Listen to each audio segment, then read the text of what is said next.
Hello everyone. আজি ব্ৰেকফাষ্টত আছে ৰুটি আৰু চাহ।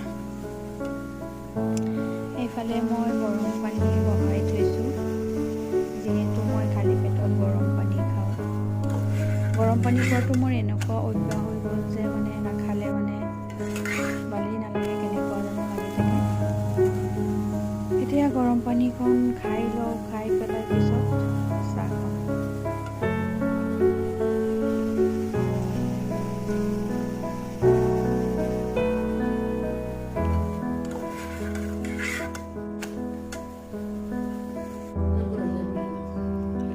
এতিয়া মই পানী এগিলাচ মই খালোঁ আৰু এগিলাচ লৈ ল'লোঁ।